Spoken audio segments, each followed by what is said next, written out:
Anyone who's gone grocery shopping in the U.S. in recent days has likely encountered long lines and empty shelves. But as Amna Nawaz reports, the problem right now is not one of supply. Judy, stores say that most shortages are temporary and due strictly to an unprecedented surge in buying as panicked consumers rush to stock up on items they feared could soon be hard to find or hard to reach. So how much product is in the pipeline and when might shelves be restocked? To help answer those critical questions, Greg Ferreira, president of the National Grocers Association, which represents over 1,500 independent grocers operating nearly 9,000 stores. He's here with us now, and thanks for being here. Thanks for having me. So people will walk into stores and see empty shelves. They're seeing these pictures all over social media. Why is that happening, and how quickly are they being reshelved? So great question. Our supply chain is experiencing truly an unprecedented event with this crisis.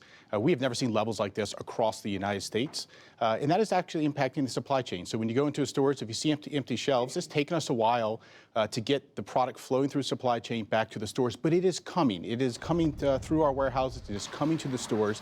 There is plenty of supply in the supply chain. We just need time to catch up. So it's not the food isn't there, it's just getting it to the shelves. There is plenty of food, and there is plenty of food in the pipeline. We're getting it to the shelves quickly. It's just going off the shelves as quickly as we get it on there. So talk to me and talk to consumers out there now who say, well, look, I'm trying to reduce the number of times I go to the store. I'm supposed to be social distancing. I will go now and buy a month's worth of groceries instead of going every week. What's wrong with that approach? So that's the problem. The problem is we do have people who are buying a month's worth of groceries as opposed to a week's worth of groceries.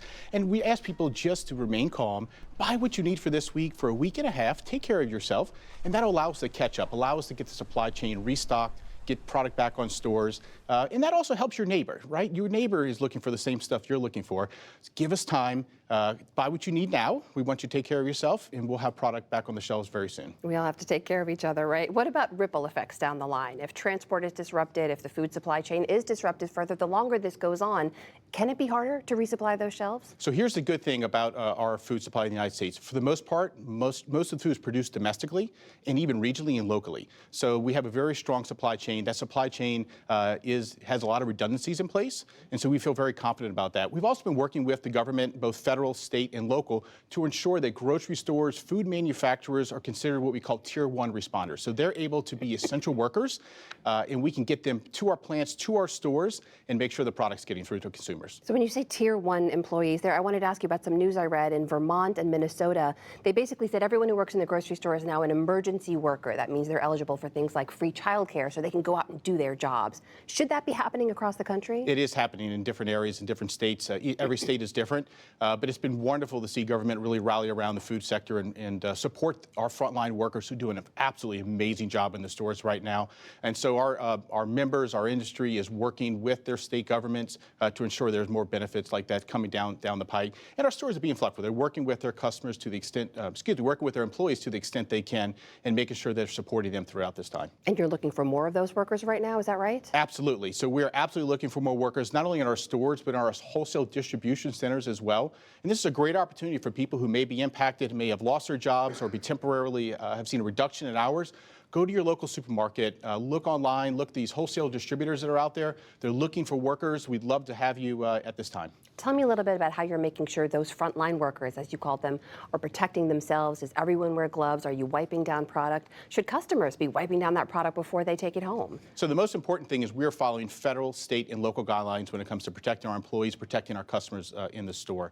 That includes making sure that, first and foremost, if an employee is sick, they are told not to come to work. And that goes for customers too. If you're not feeling well, please don't come in our stores. That's very important. But stores are wiping down check stands, they're wiping down handles on freezers, on refrigerators, doing a deep clean at night. You've seen many stores have adjusted hours, not only to allow them to restock, but allow them to do a deeper clean as well.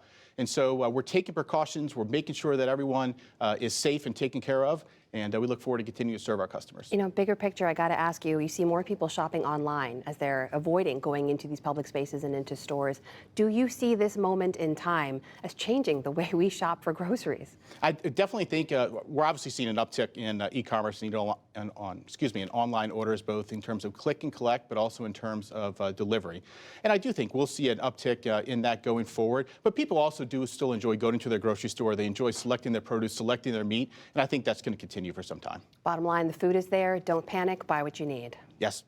Greg Ferreira of the National Grocers Association, thank you so much for being here. Thank you. And please join us tonight for our virtual town hall confronting coronavirus. That's at 8 p.m. Eastern, 7 Central on all PBS stations. Streaming in the PBS app and on the PBS NewsHour social channels, including YouTube, Facebook, and Twitter. Some of your questions will be answered by those on the front lines battling the crisis, including Dr. Anthony Fauci, who spoke about the president's decision today to fast-track some medicines in their earliest stages that are not yet proven. What you do is you strike a balance between making something available to the public at the same time you do it under the auspices of a protocol. And it could be a relatively loose protocol, like an expanded access protocol, and even do some compassionate usage, where you have a balance between getting things to people who need it, but at the same time not just throwing drugs out there that you don't know anything about. Join us tonight for Confronting Coronavirus right here on PBS at 8 p.m. Eastern, 7 Central.